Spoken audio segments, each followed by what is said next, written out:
Seja bem-vindo ao Entre Linhas, esse espaço para conversa e reflexão sobre arte, espiritualidade e psicanálise. Eu sou Alice Esquilante, criadora do Tantra Jazz, que é um método que integra dança, autoconhecimento e espiritualidade. Trabalho com dança há mais de 15 anos, sou professora de yoga também e é isso. Eu sou Ingrid Ciffer, eu sou cantora, compositora, dançante, sou psicanalista e também professora universitária. E no nosso último encontro aqui, a gente explorou muito a pergunta que nos atravessa muito, que é se a arte cura. E se a arte cura, o que pode significar cura nesse sentido, digamos, artístico? Mas hoje a gente queria falar também do outro lado, da outra face da mesma moeda, da relação emocional com a arte. Muitas vezes a arte pode também adoecer. A arte pode ser o caminho que abre as portas do abismo, que abre as portas da autodestrutividade. Isso acontece com muita frequência, com muitos artistas, então a gente não podia deixar de tocar nesse lado também, que é um aspecto da experiência artística. Sim. E eu acho que a gente pode começar, né, essa reflexão, primeiro só integrando aí o que a gente trouxe um pouco do que é a cura, né? Na visão da espiritualidade, a cura é a libertação, né? A gente vai pensar o que é se curar, é você se ver livre de um problema, né? De algum machucado que você tem. Seja esse machucado emocional, corporal, enfim, né? Ou até uma dependência, que é uma coisa que a gente vai falar bastante hoje, né? Então, aqui a gente está entendendo cura, né? Como essa libertação de uma prisão, né? Ou seja de alguma coisa mental nossa, ou enfim, seja lá do que for, né? Que a arte, ela tem, né? Para todos os artistas e as pessoas que apreciam a arte, a gente tem, no momento do encontro artístico, uma experiência que é libertadora, né? Que pode ser libertadora, melhor dizendo. Eu já ia... Que pode ser libertadora. Sim.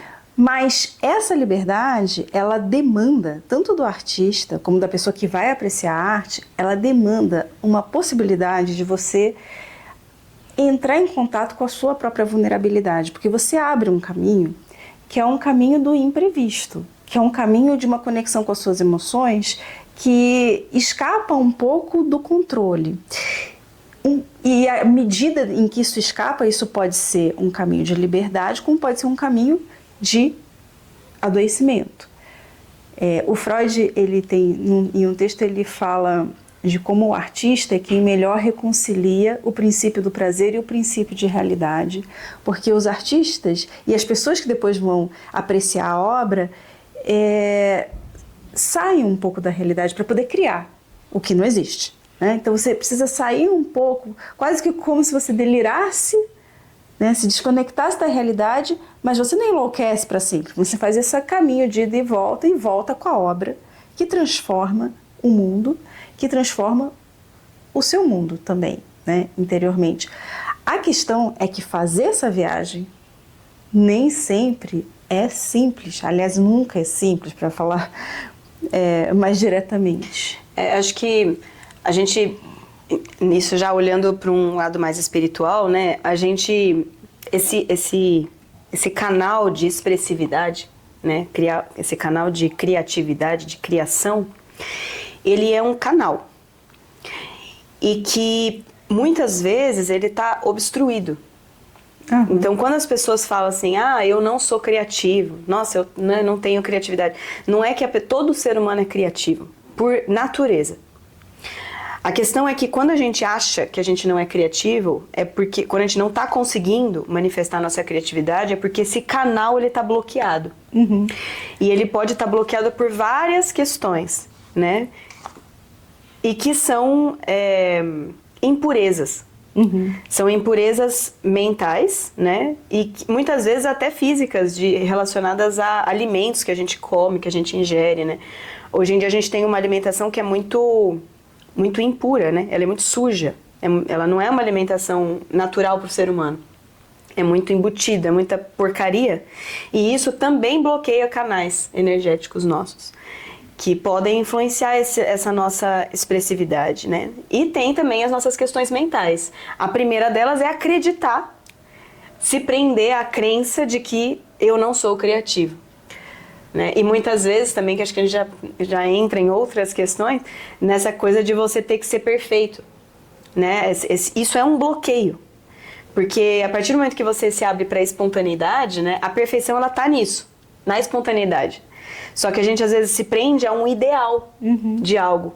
E quando a gente se prende a esse ideal de algo, a gente já tá saindo da espontaneidade, né? Claro, que o perfeccionismo é tentar ter controle sobre todo o processo. Então isso já te tirou do lugar da espontaneidade. E o que você está falando me lembra um depoimento muito tocante e muito honesto que o Nando Reis deu a respeito da relação dele com o álcool e com as drogas de modo geral, e é na sua relação, da relação das drogas com a criatividade. E ele conta de como, para ele, que é talentosíssimo, mas que mesmo para ele era tão difícil, né, fazer essa viagem criativa sem ser massacrado por si mesmo, pelo seu próprio perfeccionismo, por um superego super agressivo. Ele não conseguia fazer isso. E aí ele começou a associar a capacidade criativa dele, a possibilidade artística dele, à necessidade de droga, de álcool.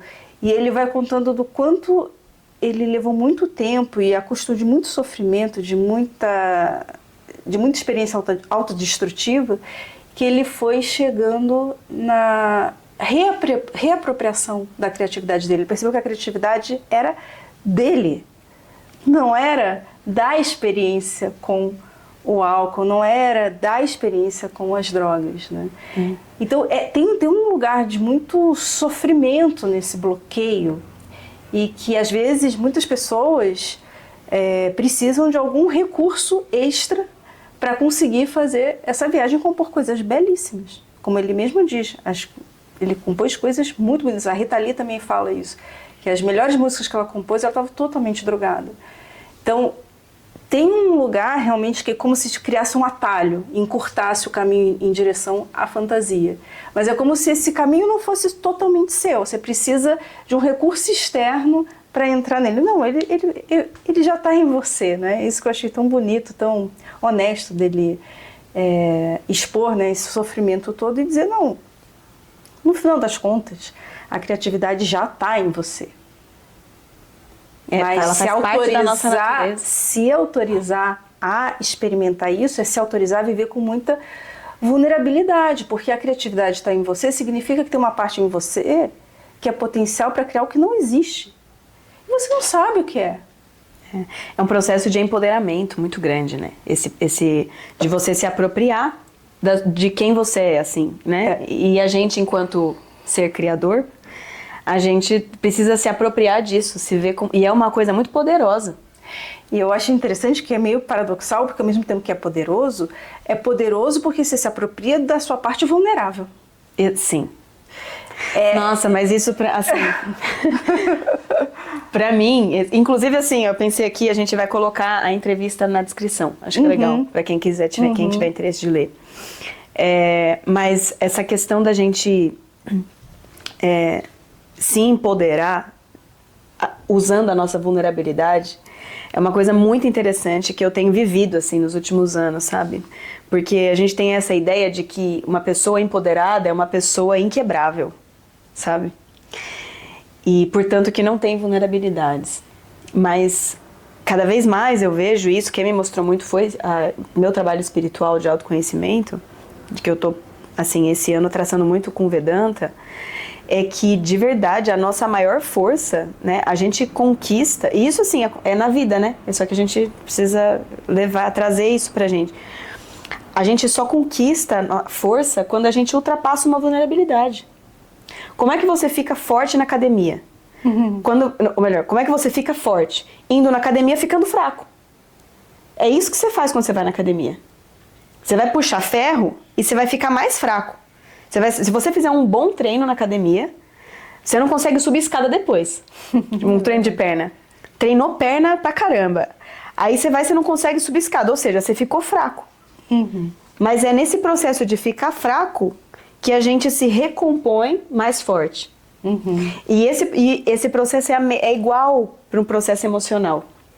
Então, quando você se vulnerabiliza emocionalmente, sabe? Quando você fala, né, de uma carência sua, sabe? De uma necessidade que você tem. Porque você falar de uma necessidade sua é você se vulnerabilizar.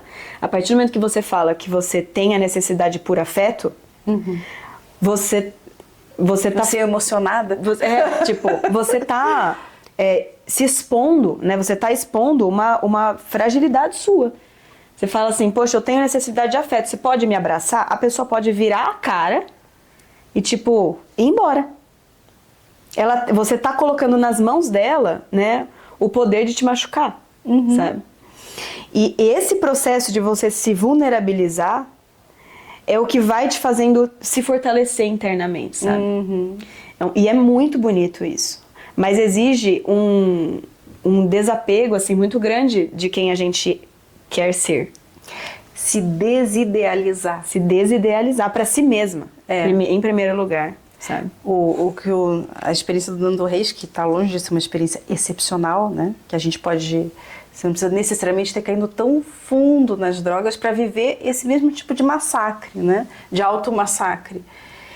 Que vem nesse lugar de uma cobrança, de uma auto-idealização. Se eu não performar, não realizar nesse nível, nesse patamar, ou mesmo nessa quantidade, então eu não sou realmente um artista incrível, eu não sou talentoso, eu não sou o que for que você queira ser. Né? E isso é muito autopunitivo, isso é muito adoecedor. E aí a arte pode ser exatamente o caminho a porta que abre o processo de adoecimento. E ainda você faz isso achando que você está arrasando. Porque você está enlouquecendo. Né? E que é legal, o artista ele precisa dar uma enlouquecida. O artista é louco. Artista é louco. E assim, e precisa ser um pouco louco, sim. Você precisa viver a experiência de se desconectar da realidade, mas a questão é não enlouquecer sem voltar. E enlouquecer, assim, enlouquecer inteiro. Não enlouquecer sendo quebrado por substâncias, entende? Né? Você enlouquecer, mas estando inteiro em você. Você enlouquecer sozinho, sem nada a mais. Isso é uma coisa... E assim, a gente... É só você viver um pouco no meio da arte. Só um tiquinho. Que você vai ver o quanto isso é presente. Né? Eu comecei agora no Zuc, já faz uns 3 anos que eu estudo, estou bem mergulhada nisso.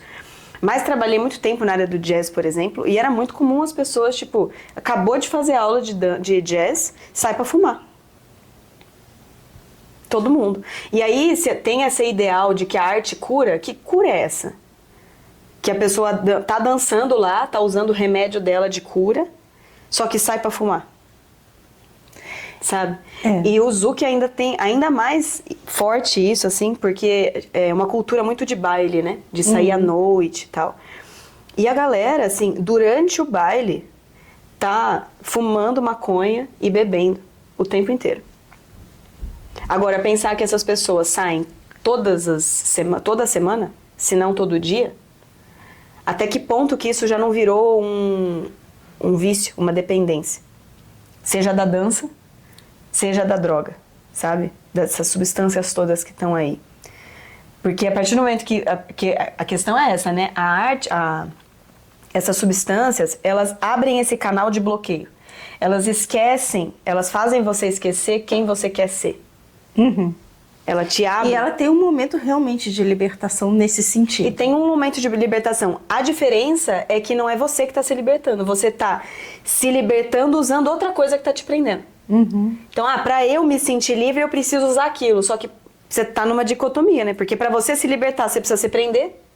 Você não tá se libertando. Agora, não é à toa que tanta gente faz esse caminho, porque, de fato, se libertar não é nada fácil, é muito difícil. A gente nós somos todos seres reprimidos, né? E aí a arte, ela pode ser uma forma, dependendo de como é a sua experiência com a arte, ou com qualquer outra coisa, diga-se de passagem, pode ser uma forma de entrar em contato com o seu potencial criativo, como pode ser exatamente aquilo que te massacra. Quantos alunos, pessoas que começam a estudar música quando são crianças e que nunca mais pegam no instrumento. Isso é bastante comum. Não, inclusive eu como professora de dança, principalmente depois que eu comecei a entrar nesse processo de autoconhecimento, de espiritualidade, que eu comecei a trabalhar a dança mais nesse lugar de libertação, de se expressar e tal, eu vivi esse processo, inclusive foi um dos motivos que me motivou a criar esse método que eu tenho hoje, né? Porque eu percebi o quanto eu estava presa. Né? Eu vivi muito tempo da minha vida com balé, depois entrei pro jazz, que são duas danças acadêmicas e extremamente perfeccionistas. Você nunca vai estar bom. Isso faz parte da cultura. Exatamente. Né? Quem dançou balé e jazz vai saber bem o que eu tô falando. Você nunca vai ter o pé perfeito, se tipo, tem uma pessoa que tem o pé perfeito, mas ela tem o joelho ruim, aí a outra que tem tudo bom de físico, ela não gira, aí a perna que não sobe, e não sei o quê. E aí a gente entra nesse lugar de que tá sempre buscando a perfeição. E que tem o certo e que tem o errado. Até que eu comecei a me ver, me colocar em outros estilos de dança, e eu percebia o quanto que eu não conseguia me soltar. Tipo assim, eu não conseguia. Era só, sei lá, às vezes era só andar. Ou então, uma coisa que me marcou muito, improvisa. Eu, dançando tipo 15 anos da minha vida, alguém virava pra mim, dança aí, eu travava. E aí aquilo começou a falar, gente, como é que eu, tipo, estudo dança muitas horas por dia, se alguém me pede pra dançar, eu não consigo. É só dançar, tipo, dança aí, improvisa aí. Eu não conseguia. E aí eu comecei a perceber que não é uma questão de repertório, não é uma questão de técnica, não é isso que tá faltando. É emocional. É emocional. É um bloqueio mental, energético que a gente tem de deixar a sua criatividade, né? Deixar você, a sua verdade sair. E isso... Comecei a ver assim, uma recorrência em alunas que estudaram jazz ou balé, que tem essa mesma dificuldade. A minha primeira aluna lá na pandemia, quando eu comecei a trabalhar nesse sentido com ela, de dança e espiritualidade, né? Eu lembro perfeitamente, assim, eu falei, isso, agora só dança. Ela travou, ela não conseguia mexer. E era uma menina que já tinha trabalhado com competição, enfim, né? Tipo, tudo isso E isso é muito recorrente, assim. Inclusive, é curioso porque as mulheres que não tiveram contato com dança, quando vêm fazer Tantra Jazz, são muito mais livres. Olha só.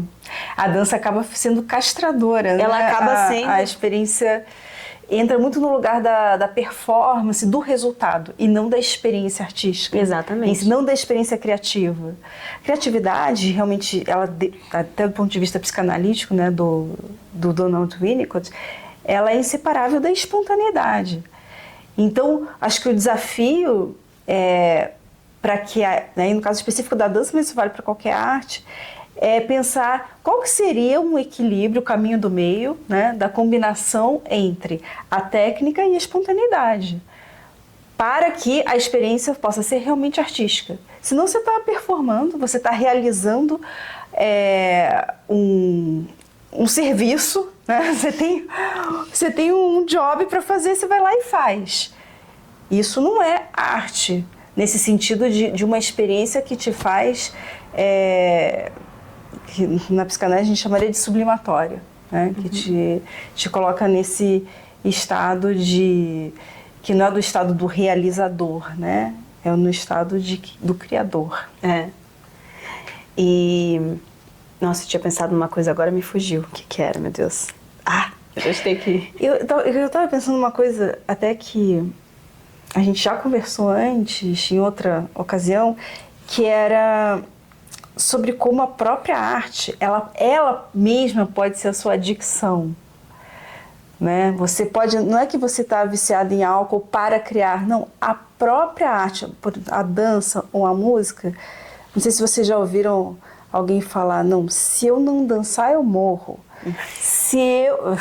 eu não existo sem a dança. Eu não existo sem a dança. Se eu não cantar, eu morro. Eu não sou eu mesma se eu não cantar. Se eu não... Isso é uma coisa sempre muito aplaudida, né, pelo público e pelos artistas, porque reconhecem tipo, quase que uma relação visceral, existencial na relação com a arte. Mas isso também é uma outra dimensão de um adoecimento, né? Pelo menos eu penso assim, de um adoecimento no sentido de que você está muito identificado de um jeito que te cristaliza, que te fixa, que te torna uma coisa, né? Então, eu sou uma cantora, isso me coloca dentro de uma caixinha tão fixa que se tirar essa caixinha eu vou me desmoronar. E é até interessante porque na minha história pessoal, eu vivo isso, já vivi muito e continuo vivendo, porque eu toco, eu faço dança desde criança, canto e tal, mas isso para mim era um hobby. A minha carreira era uma carreira, e continua sendo, né, uma carreira acadêmica. E sempre num ambiente muito intelectualizado e tal. E quando eu comecei a gravar minhas músicas, que eu brinco que eu saí do armário como artista, muitas pessoas vieram me falar, então agora você é realmente quem você é, você vai se libertar, quando você vai sair da universidade? E eu fico meio surpresa assim, porque isso também é parte de mim. Não é que agora esse negócio desapareceu. Não, as duas coisas estavam convivendo e vão continuar convivendo. Porque eu não vou anular o meu lado intelectual. Ao contrário, eu trago isso para a minha arte e a minha arte alimenta também. Eu quero que a minha arte seja cada vez mais meu trabalho intelectual seja cada vez mais artístico, mais espontâneo. Então mas é uma coisa muito difícil de você ir entendendo que você pode ocupar esse não lugar. É confuso para as pessoas, é confuso para você. Mas é uma reafirmação de uma liberdade.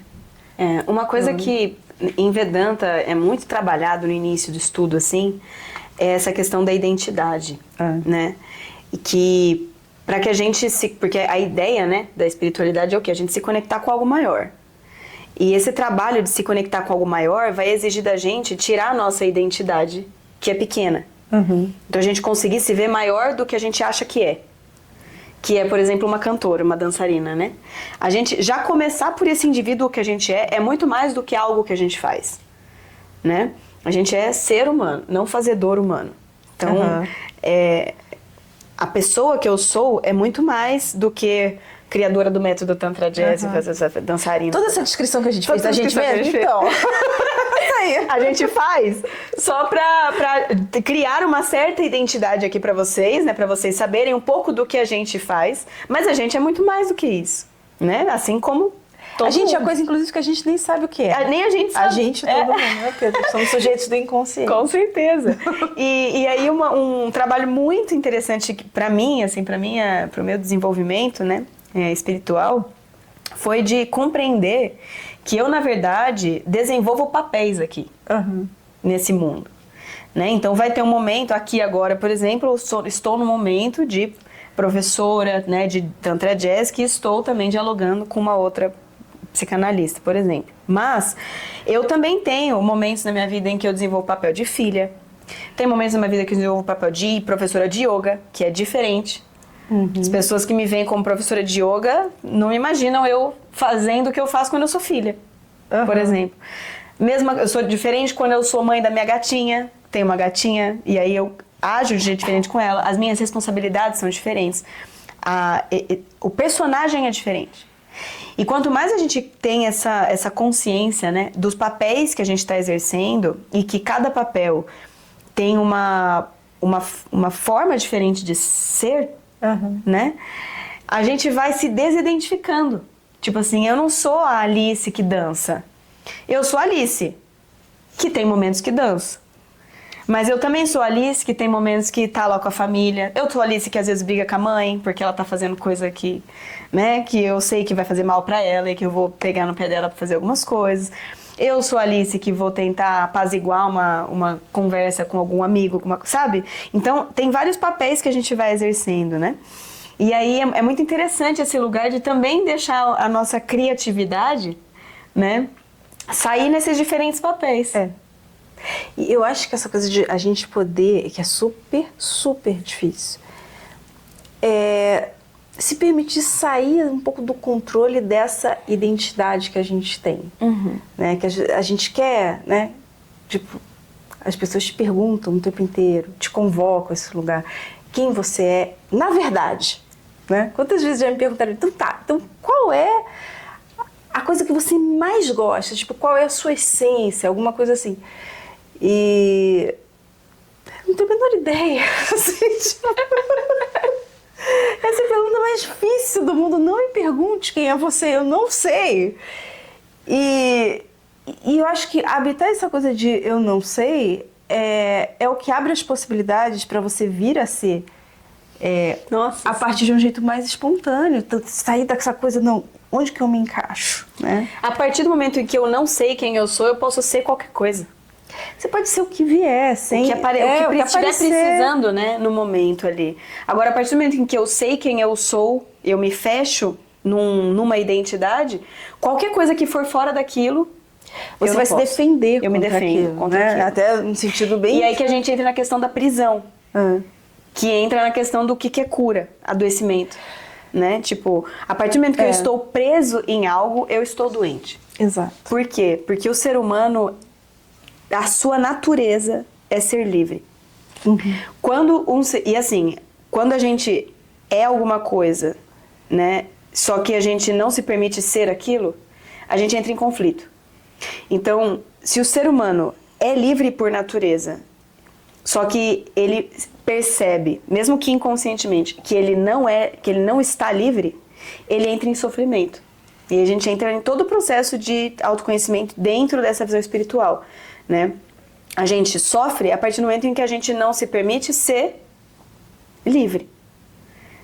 A partir do momento em que eu me vejo presa à dança, me vejo presa a alguma, mesmo que seja inconsciente, né? Eu sinto que eu tô preso em alguma coisa, eu começo a sofrer. Então, todo o processo de libertação que a gente busca na espiritualidade é simplesmente porque a gente está querendo ser o que a gente é. Que é livre. O que quer que seja. O que quer que seja, eu sou livre. Né? E essa ideia dos papéis que eu estava trazendo, uma ideia muito interessante, assim, inclusive tem a ver com arte, né? Que é do ator. Sim. Né? O ator, um bom ator, é aquele que consegue interpretar qualquer tipo de papel. Dependendo da situação que ele tiver. Então, se ele tiver numa peça, né, que ele vai estar ali sendo sei lá, assumindo um papel de assassino, ele vai e mergulha naquele papel de assassino, mas depois que ele fez o papel dele, ele saiu, ele não é assassino. Não tem sofrimento com isso, ele saiu. Aí depois ele vai fazer a função de uma mãe. Aí ele entra na função, terminou aquilo, ele saiu. Então a vida é essa grande peça de teatro, né? Em que a gente é esse ator, que é livre para ser qualquer coisa, e dependendo do que as situações pedirem, a gente entra no papel, terminou o que está sendo pedido, sai do papel, entra em outro. Isso, assim, me faz pensar numa experiência que é muito recente, né? Faz só 2 anos que eu saí do armário como artista. E para mim, sair do armário como artista foi, tipo, meu compromisso com a minha liberdade. Né? Meu compromisso com a minha autenticidade. Mas agora não quero mais nem saber. Dane-se o que as pessoas vão pensar. E, curiosamente, as pessoas nem pensaram tão mal quanto eu imaginava, na minha fantasia, que eu ia ser apedrejada e praça pública. Tô brincando, mas assim, não tanto. Era tipo isso. E por mas não me encaixar a fantasia. Né? E nem era assim, uma bobagem. Mas, de qualquer maneira, tinha uma interrogação, assim, que nesses primeiros momentos foi uma coisa muito difícil de eu atravessar, que era encontrar, entre aspas, minha identidade artística. Né? Porque uma coisa que, né, a primeira coisa que eu fiz, minha primeira providência, quando eu resolvi sair do armário, foi criar um Instagram profissional de artista. E aí tem naquela maldita bio. Cara, como assim? Você quer que eu coloque 4 palavras? Aí, tipo, bom, Aí eu inventei lá que eu sou cantora, compositora, que eu sou cantora dançante, né? Pra poder incluir a dança, mas eu não sou dançarina profissional, então como que eu ponho? E aí, eu fui um pouco me sentindo no começo, claro que é normal, o começo do palco é um lugar muito assustador, mas os primeiros shows foram muito difíceis, porque eu sentia que eu estava tentando fazer outra coisa. Eu estava tentando me encaixar no que as pessoas, de um modo geral, o que eu imaginava que as pessoas esperavam de mim. Ou seja, que é um show para ser um show que vai divertir as pessoas. Então até a escolha do repertório era um repertório sempre muito animado. E que eu não tenho nada contra show animado, ao contrário, eu adoro ir. Só que isso estava me colocando num lugar meio desconfortável, porque como artista, não é assim que eu me expresso. É um canal de expressão de alguma coisa muito intimista, que às vezes flerta com uma coisa melancólica também, do jazz, ou uma coisa mais suave, da bossa nova, mas não é um lugar muito expansivo para mim, e eu não sou expansiva. E eu ficava, mas como assim? Eu sou uma pessoa tímida, que tem essa coisa assim, muito arte, está num lugar muito íntimo. Como que eu traduzo isso no palco? Porque o palco não é lugar para você trazer a pessoa para sua intimidade. Eu descobri que pode ser. Que pode ser. O último show que eu fiz, em particular os 2 últimos, eu senti exatamente isso, que o melhor jeito de estar no palco, claro que é a minha versão palco, né? Eu não vou de salto alto para a praia, como eu não vou de biquíni para o palco, tem uma adequação, assim, de você entender qual é o contexto e tal. O seu papel. O meu papel, mas sou eu. Uhum. Não sou eu que me transformei na Ivete Sangalo, ou na Madonna, amo a Madonna desde criancinha, mas não sou eu. E aí, esse é um processo ainda, né, que eu estou percorrendo, mas que eu fui entendendo que essa identidade artística, que não cabe na bio de jeito nenhum, ela seja identidade artística ou qualquer outra, ela é uma investigação. O processo em si de investigação é essa que eu entendo como essa autodescoberta, né? Não é tipo, qual é o estilo que eu me encaixo? Não, eu posso eventualmente até cantar um rock, mas eu vou cantar no meu estilo. Uhum. Vou me apropriar, vou dar o meu tempero, o meu jeito, como ele se conecta com a minha emoção. Então, e esse processo investigatório é muito interessante. Eu acho que quando a gente consegue ser curioso a respeito da gente mesmo, ao invés de tentar já, de saída, a se apresentar, não, se assumir como uma interrogação, né? E você não vai chegar à resposta, sorry about that. Para mim, é uma das qualidades mais importantes para o processo de autoconhecimento é a curiosidade. Tipo, é verdadeira, assim. Porque se você não é curioso sobre si mesmo, não sobre o mundo, né? Porque é muito fácil você ficar querendo saber das coisas lá de fora. Aí olhar para dentro é mais difícil. Então, a partir do momento que você vira essa chave, assim, de você de verdade querer se reconhecer, assim, muitas portas se abrem, sabe? E aí a questão só que eu queria trazer, né, é de essa ideia que a gente tá falando da gente ser livre, né? E às vezes entra um pouco nesse lugar de a gente ficar, não, mas espera um pouquinho. Porque se eu... mas eu sou tímida, eu sou isso, eu sou aquilo, você já tá se prendendo de novo. Você né? tá encaixando. Já tá se encaixando de novo. A grande questão que eu acho é muito mais no lugar de escolha, sabe? Quem eu me sinto confortável. Qual que é como que eu me sinto confortável me expressando? Espontâneo. Porque me permite, a partir do momento que eu me sinto confortável, eu consigo me expressar. Exatamente. Não dá pra eu ser verdadeira, tipo, pra eu me vulnerabilizar, porque ser verdadeira é se vulnerabilizar.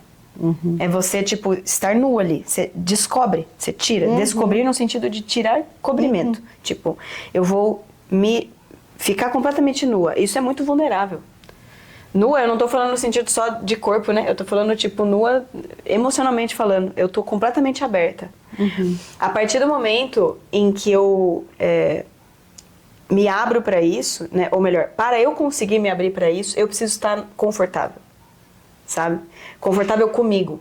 Então, qual que é esse lugar confortável? É um lugar que a gente vai precisar investigar que é o que eu quero expressar, né? O que vem com espontaneidade. Com espontaneidade. Eu tava procurando outra palavra, mas no fundo é essa. É isso. O que vem de verdade lá de dentro, assim. E aí entra só uma outra questão, que é uma coisa que eu gosto muito de, inclusive, de cutucar as alunas do Tantra Jazz. Ela é minha aluna também. Então, que me instiga muito a cutucá-las é assim, tudo bem, é importante, né, a gente ter esse contato interno do que é confortável para mim me expressar ou não, mas é interessante também a gente colocar um pouquinho de esforço para se permitir ser uma coisa que a gente não é. Né? Então, por exemplo, eu, Alice, sempre tive uma coisa com raiva, por exemplo. Eu sempre falo isso nas aulas, né? Eu era uma pessoa que, uns anos atrás, falava assim, eu não sinto raiva. Eu falava isso. E achava bonito ainda. Não, eu achava uma pessoa zen, sabe? Não, eu não sinto raiva. Até que eu comecei a mergulhar no processo de autoconhecimento e entender que ser humano tem raiva. E que, na verdade, eu estava anestesiada da raiva. A tal ponto que eu não conseguia nem reconhecer que eu estava sentindo. E aí o meu processo muito terapêutico, e eu faço terapia corporal, né? Então é um processo muito através do corpo, foi de pôr esforço para conseguir soltar essa raiva que estava dentro de mim. Sabe? Que era um lugar desconfortável para mim. E aí aos poucos eu tive que ir pondo um pouquinho de esforço, saindo dessa zona de conforto, mas para também acessar um lugar que estava ali escondido em mim, que estava ali reprimido e que é meu. Mas que eu precisei sair um pouco da zona de conforto, sabe? Então é esse lugar sempre do caminho do meio. Tipo assim, não é ficar sempre no conforto, porque a gente confunde, né, conforto com zona de conforto, com comodismo. Então é assim, você se sentir confortável o suficiente para conseguir ser espontâneo, livre, mas ao mesmo tempo dedicar um esforço para você também ir descobrindo coisas que estavam escondidas em você e que é muito desafiador da gente conseguir tirar. Pra mim, assim, passar esse processo da raiva foi um negócio... Porque pra mim, uma pessoa com raiva é um monstro. Era essa a imagem que eu tinha. E você reconhecer isso em você... E eu reconheci esse monstro em mim, foi um negócio bem difícil. Mas isso é importantíssimo. Mas é muito importante, inclusive pra tirar esse ideal de monstro da raiva. O ideal de monstro e o ideal de não monstro. De ideal não de santo. O que é? De anjo. Porque é isso. O Freud tem um texto que chama... Uma das traduções é o inquietante. A outra tradução é o incômodo. E a outra tradução é o extremo familiar. O inquietante é que dá nome à minha música, Balé Inquietante. E, na verdade, é exatamente aquilo que é desconfortável. E o que é o inquietante? É essa raiva, essa coisa que você tem dentro de você, que te incomoda, né? Que faz com que você não reconheça a si mesmo, mas que é parte sua. E a relação que você tem com esse seu incômodo, com essa inquietação, é o que vai fazer você se abraçar por inteiro e transformar isso até num impulso, né, de criação de si mesmo, porque você não se reconhecendo como uma coisa sólida, uma coisa que tem fraturas, uma coisa que tem coisas, inclusive, que você não gosta, coisas que você até desconhece, que abre a possibilidade de você vir a ser outras coisas, porque se você já se conhece inteirinho, né, se você é uma coisa uniforme, então esse incômodo é uma coisa que também provoca deslocamentos, né, que provoca movimento. Sim. E ao mesmo tempo liberdade. É o que vai te libertar. Liberdade. E aí não é porque você está indo para um lugar que é diferente do que está em você. Não. Já está em você. Né? E eu acho interessante porque a gente estar na gente mesmo, né, nesse sentido que eu estou falando, ele não é zona de conforto. Ele pode ser exatamente um lugar de inquietação, mas ele é um lugar de autenticidade, de espontaneidade. Então, se você reconhece essa inquietação em você, ao invés de se assustar com ela e sair correndo e dizer que isso não é seu, que na verdade é do outro, né? Que essa é a principal estratégia, você projeta no outro, né? com frequência, o que mais, né, te incomoda no outro, tem pouquíssimo. Fica a dica. Se tem alguma coisa que te incomoda muito em alguém, é uma característica sua. É você, só que a questão é você poder se olhar internamente, não pra, puxa vida, você esse horror, você esse monstro, não. Se olha com um olhar de curiosidade, um lugar investigativo, um olhar investigativo. Livre de julgamento, né? Livre de julgamento, porque se apropria dessa parte feinha que você tem, que a gente que pode você acha que é feio, dessa maneira. Mas que é tudo seu, é o pacote, pegar o pacote completo. Isso é uma coisa, eu tava lembrando aqui do meu processo, né, de liberdade na dança. Foi muito interessante, porque ele começou de um jeito muito espontâneo. Eu já tava dançando jazz, né, tava em São Paulo já. Eu sou de Campinas, aí mudei pra São Paulo, já tava fazendo muita aula e tal. E aí teve um dia, menina, que e até então eu não me via coreógrafa. Eu tinha esse bloqueio, eu falava, eu não sou criativa. Eu não sou criativa, eu não sei coreografar, ainda mais coreografia de jazz, porque jazz ainda era uma linguagem meio nova pra mim e tal. E aí eu lembro que eu tava no metrô, escutando assim um forró. Tipo, ô chuva, eu peço que caia devagar. Eu acho que não era essa música, mas era tipo dessa época o forró. Um shotzinho assim. E aí eu comecei a sentir vontade de fazer uns passos de jazz. Eu comecei a coreografar dentro do metrô, de fone de ouvido. Ô chuva, eu peço. E aí aquilo tava tão forte em mim, que eu tive que chegar em casa e fazer. Aí eu cheguei em casa, me tranquei, eu moro sozinha, né? Me tranquei lá e coreografei. Aí gravei. Aí, menina, viciei nisso aí. Aí, assim, eu comecei porque isso foi o quê? Foi um canal que se abriu. Um canal de expressividade espontânea que se abriu de acordo com o que eu tava sentindo no dia ali. Sim. Foi uma vontade de expressão, sabe? Que a música me despertou. E daí pra frente, eu fui... Toda vez que eu tinha, tipo, ouvi uma música, senti um negócio, dá vontade de dançar, eu pego... Assim que dá, às vezes não dá na hora, mas assim que dá, eu chego em casa e, pum, danço. Ou eu monto uma coreografia, estudo, né, os movimentos e tal, e volta a música. Ou eu ponho música e fico dançando ela. Você sabe uma coisa que até... falando da experiência com o Tantra Jazz especificamente, então para quem não sabe, a aula da Alice começa sempre com uma meditação guiada, a gente faz yoga e depois vem a coreografia, às vezes misturado com improviso, né? E eu acabo a aula e ponho uma outra música e começo com a coreografia e vou parar em lugares que eu nunca visitei, normalmente. Sem nenhum planejamento. Eu parto da coreografia e saio dançando, e eu me deixo gravando. E às vezes eu faço uns cortes, te mando, às vezes eu posto no Instagram. Não é a coreografia mais, mas ela foi alguma coisa que resultou da experiência com a coreografia.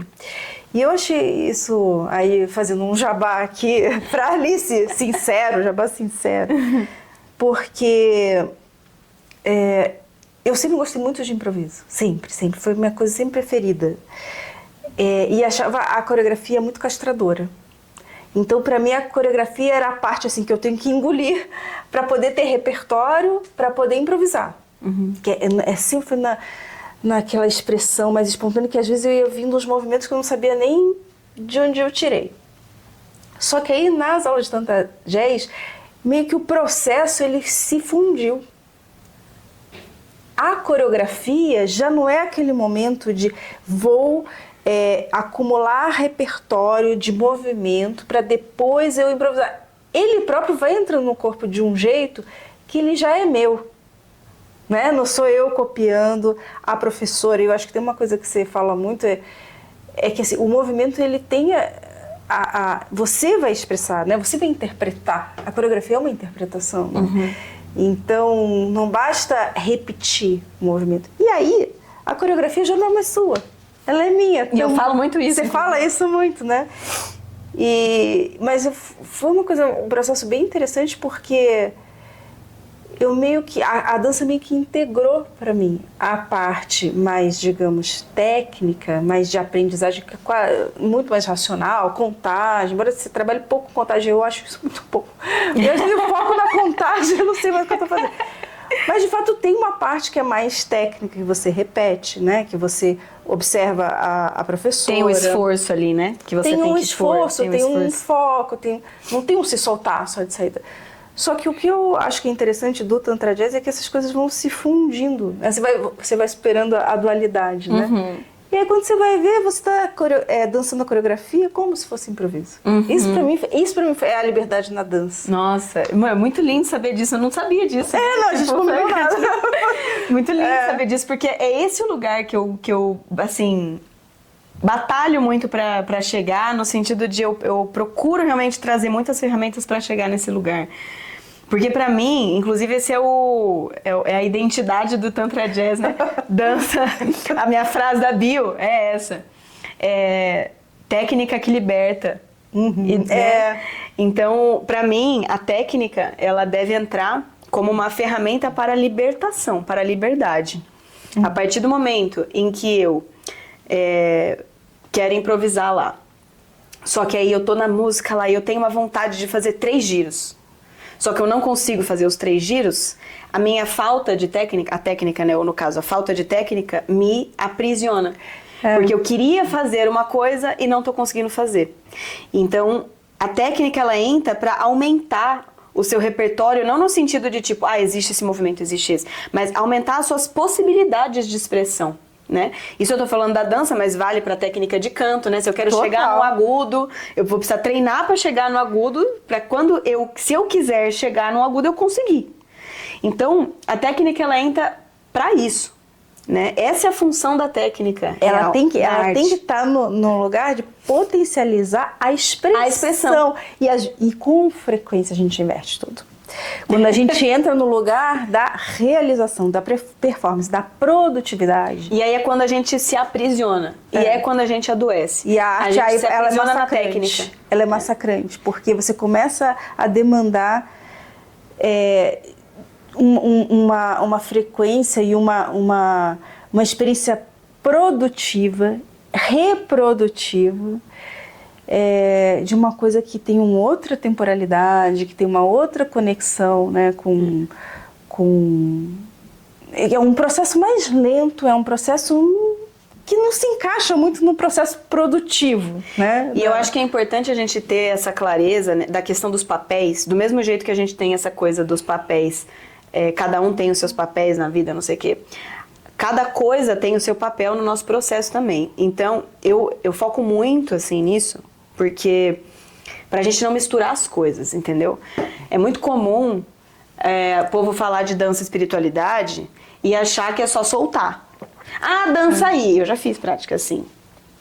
Que eu entrei lá, era uma dança meditativa, paguei pra estar na aula, que eles soltaram uma playlist e é isso. Aí. Pra isso não tinha técnica nenhuma. Quer dizer, pra que eu paguei alguma coisa? Eu podia ter feito isso em casa. Eu pego uma playlist, dança, espiritualidade, dança meditativa, ponho lá e fico dançando em casa. Qual que é a diferença, né, de um professor? Qual o papel do professor? É passar técnica. E a técnica, ela tem um outro papel, que não é de liberdade, dança tal, que é importante. Mas o lugar da técnica é esse lugar do esforço, foco, sabe? É o lugar da parte masculina, né, da dança, assim, que a energia masculina, yang. A energia yang, que é esse lugar do foco, do racional. Então eu vou sim precisar pensar no meu pé. Meu pé ele vai ter que estar paralelo, sabe? Meus ombros vão estar baixos. E isso tudo não é só por uma questão estética. É uma questão de ajudar também a minha liberdade. A partir do momento que o meu ombro tá tenso aqui, eu tô tensionando minha garganta, eu não tô deixando a energia fluir aqui. Então, quando eu aprendo a descer o ombro aqui com essa ideia de né, dar espaço para o pescoço, eu tô liberando uma energia aqui. Então, tudo tem um motivo. E aí é importante a gente ter esse momento de estudo, que eu acho que é uma das maiores diferenciais do Tantra Jazz para qualquer outra dança ligada ao autoconhecimento, pelo menos dentro do que eu conheci até hoje, é isso. A gente tem esse momento de autoestudo mesmo, né? Tipo assim, de técnica, em que a gente vai realmente conhecer o corpo e equilibrar essa energia para que aí a gente consiga usar dela para empurrar a nossa criatividade, assim. Exato. Deixar sair, assim, muito mais potente, né? Aí que a arte cura. E aí que a arte cura, exatamente. Eu acho que aí e curar, né, nesse sentido de elaborar, né, do ponto de vista psicanalítico, né, de você atravessar inclusive os seus sentimentos, as suas emoções, todas elas, né, o pacote completo, e fazendo disso uma potência de transformação, né, de autodescoberta, de autotransformação e de transformação de quem entrar em contato com aquilo também, porque a arte também é conexão. Acho que tem um momento que ela busca o outro. Uma vez eu vi uma entrevista do Chico Buarque, que eu gostei muito do jeito que ele colocou. Ele falou assim, tem hora que a música quer se mostrar. Ai, que lindo. Lindo, né? Tipo, tem hora que a música já não é mais só sua, ela quer se mostrar. Então solta ela, desapega, deixa ela ir.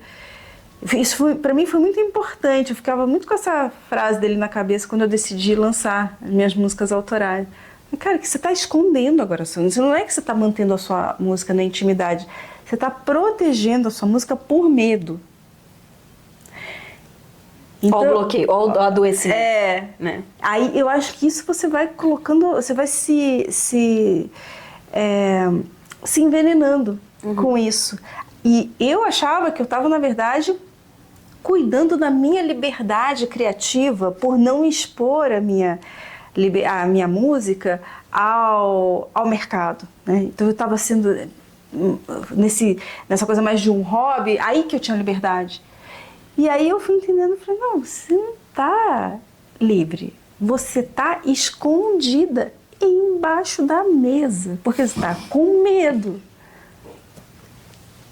Né? Então, esse excesso de proteção, né, é que vai também fazendo com que você não reconhecer a sua vulnerabilidade e ir mesmo com a sua vulnerabilidade. Né? Porque eu continuo com medo, mas eu continuo indo. O medo ele não passa. O medo ele não passa. Não passou. Ele vai continuar ali. O que é a coragem? A coragem não é a ausência de medo.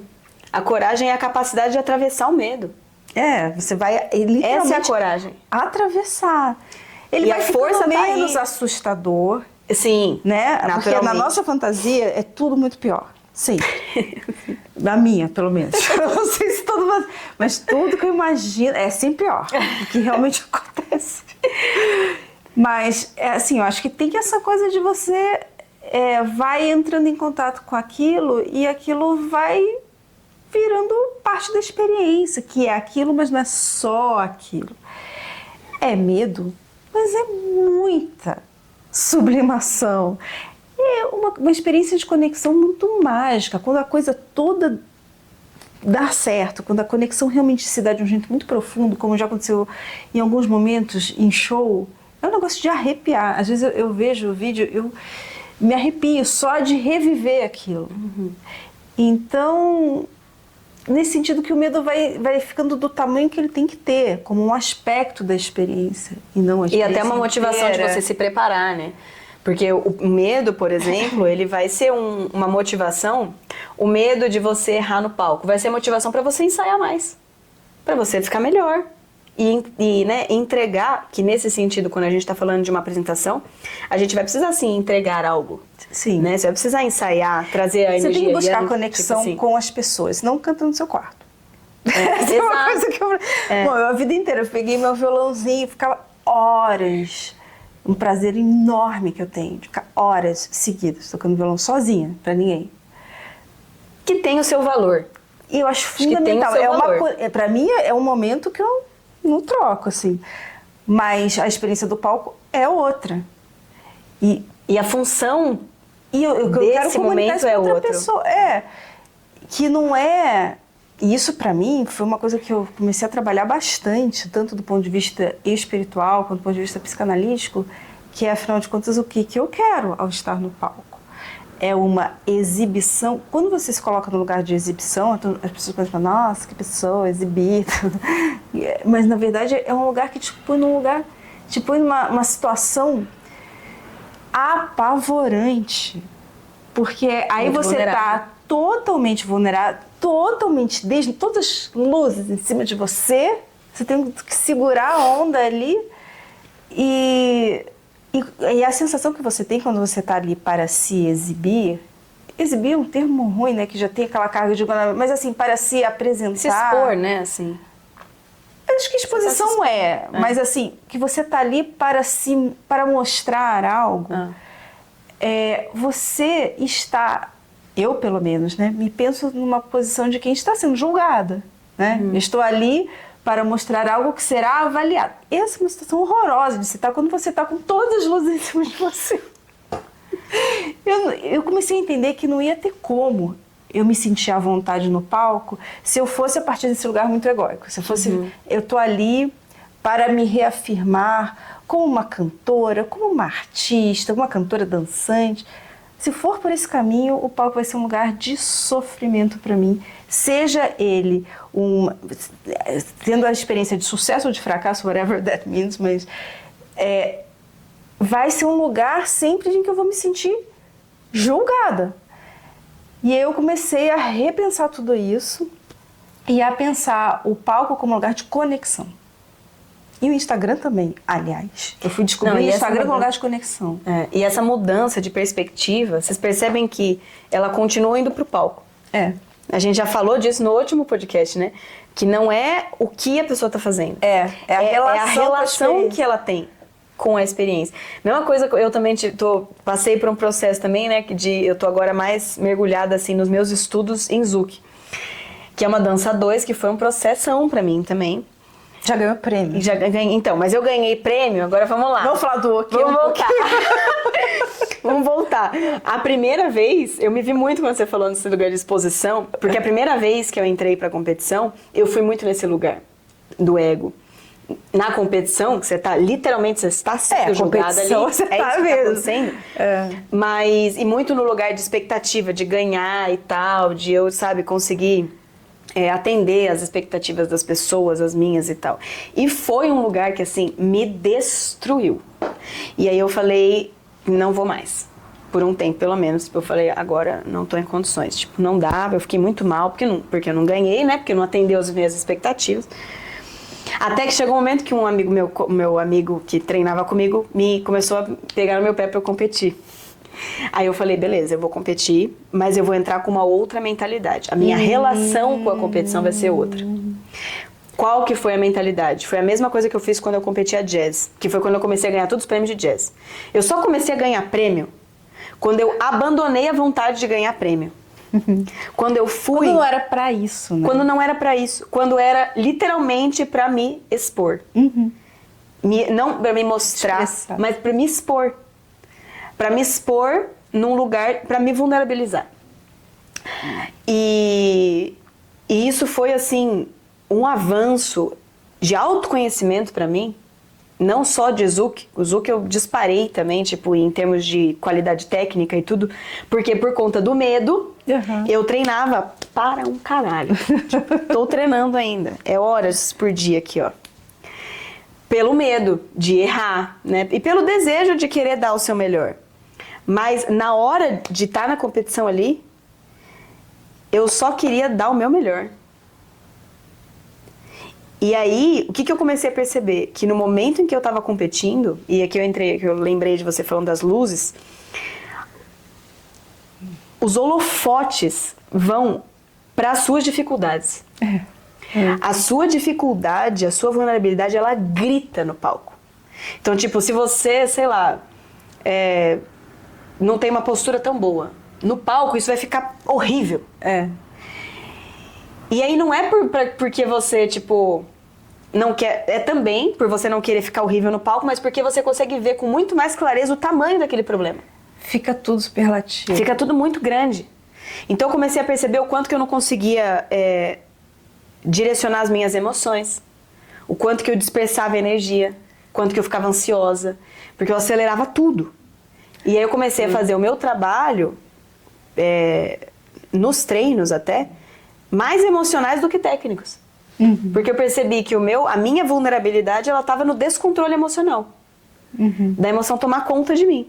Que isso é uma característica minha, inclusive. Tipo, minha vida inteira, eu sempre fui muito muito emotiva, muito e tal. E aí isso que aconteceu. Na competição eu vi como isso ainda era presente. E aí vocês percebem que a competição, o prêmio em si, tipo, tanto que eu jogo meus troféus tudo fora, meus amigos sabem. Eu ganho troféu, jogo fora. O único que eu não joguei fora foi a rainha, que eu ganhei de rainha de Zuki, aí a coroa é bonita, aí eu guardei a coroa. Mas porque ela é bonita.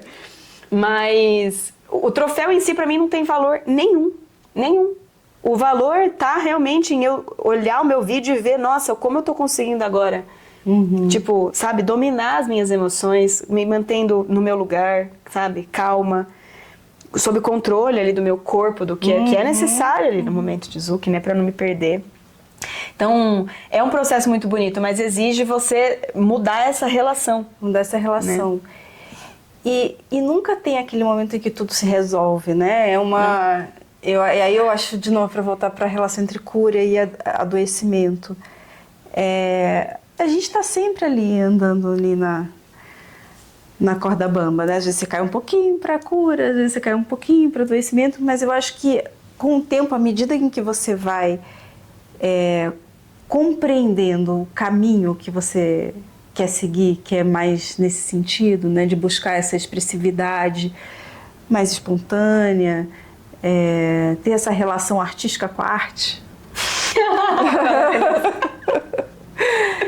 Eu acho que a gente começa a reconhecer com mais facilidade quando você está indo para esse lado mais obscuro e retomar o caminho. Eu vejo sempre assim, né? Que num show, isso pode acontecer em alguma música deu de novo, principalmente a primeira música de um show é sempre aquela que você está todo tenso e tal. Geralmente ela não vai ser aquela música que você vai estar super conectado com o público e tal. Então eu já sei disso, de saída, né? Isso é uma coisa que 90% dos cantores têm, mesmo os mais experientes, né? Então, já sabendo disso, então a primeira tem que ser uma que não te desafie, para que você reduza o medo, né? Então, um pouco você vai aprendendo a trabalhar isso, mas qual que é o compromisso, né? Qual que é o sentido disso? É ganhar prêmio? Não, é poder fazer daquele momento um momento único, um momento artístico, e isso implica ser um momento artístico para você e para o público. E é diferente de agradar o público, isso é bem diferente. Isso é uma coisa que eu procuro trazer muito. Eu caí uma ficha, essa minha ficha, tipo assim, que eu não quero mais agradar as pessoas com o meu trabalho. Eu quero fazer bem a elas. Olha que lindo. Porque a gente precisa entender que fazer bem e agradar são duas coisas completamente diferentes. Você vai agradar uma pessoa dando chocolate pra ela, mas você não vai fazer bem pra ela. Entende? Então, esses dois lugares, as pessoas que te fazem bem, as situações de vida que te fazem bem, muitas vezes não te agradam. Treinar, já que eu falei do treino na academia, não é nem um pouco agradável. De verdade, não é. É super desagradável. Você ficar puxando peso, fazer aquele esforço, não sei o quê, mas te faz bem. A maioria das coisas que fazem bem pra gente não nos agradam. A maioria das coisas. É verdade. Tem um produtor muito conhecido que eu digo que ele é praticamente meu guru. Eu ganhei o livro dele do meu filho, chama Rick Rubin. Os músicos todos vão saber quem é. Não sei se você já ouviu falar, Rick Rubin. Ele tem uma frase do livro que ele começa dizendo: o público vem por último. E isso parece uma frase extremamente antipática, né? Como egóica, como se você estivesse ali no palco para se defender do público. E aí ele vai desenvolvendo a ideia. E o ponto dele é: o público vem por último, porque a melhor coisa que você pode oferecer ao público é aquilo que veio só de dentro de você, que veio realmente de um jeito muito desapegado do resultado que você vai apresentar. Isso é o seu melhor. E é por respeito ao público que ele vem por último. Nossa, e agora me veio uma outra visão disso aí, é que o público é por último porque é a última parte do processo. Que de verdade, assim, muito do valor tá no processo que você tá passando. Tá no processo. Então, tipo, o público tá por último porque ele foi o último a receber. Mas às vezes a gente pode começar, isso é muito comum, né? Tipo, você já está ensaiando ou você está compondo, pensando se isso vai ter, como isso vai repercutir. Isso que pode ser uma coisa muito aprisionante, que aí você se distancia do seu processo interno criativo, né? Para pensar qual o impacto que isso vai provocar. Será que as pessoas vão gostar? Será que as pessoas não vão gostar? Será que eu vou ganhar prêmio? Será que eu não vou ganhar prêmio?